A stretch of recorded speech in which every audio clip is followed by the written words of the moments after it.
Bon, je suis de retour pour vous parler d'un phénomène assez spécial que j'ai découvert récemment. Pas récemment, pas très récemment, vu que ça faisait déjà quand même pas mal de temps que j'avais ça en moi.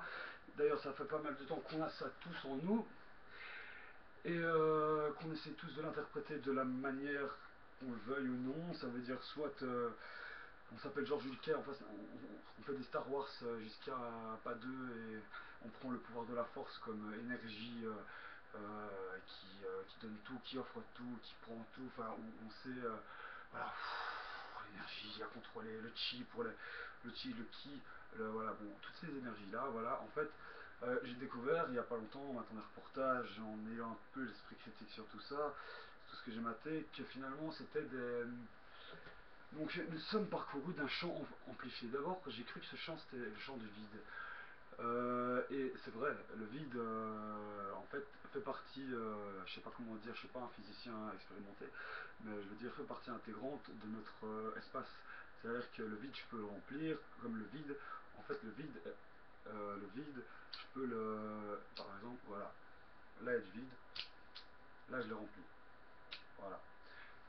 Une bête expérience. Alors, donc avec ce vide, qu'est-ce que j'en fais? J'oxyde, donc je lui pompe de l'oxygène. Donc il y a déjà une mécanique quantique qui se forme à partir de là. Alors, il y a de l'énergie qui est pompée. C'est comme s'il y avait un tourbillon autour, un vortex qui se formait autour de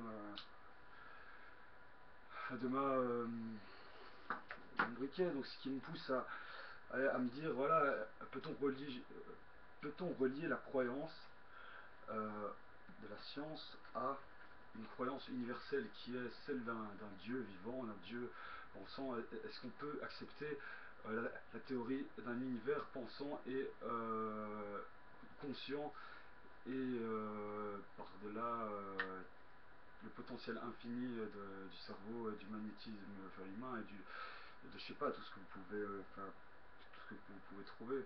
Par exemple, moi je veux dire, je mets des reportages sur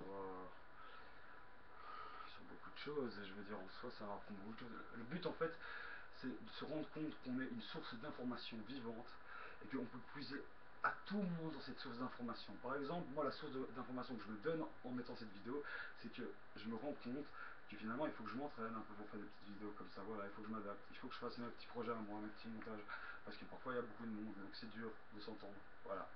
Donc là ce sera le premier projet petit montage, prise de conscience, voilà, un truc comme ça.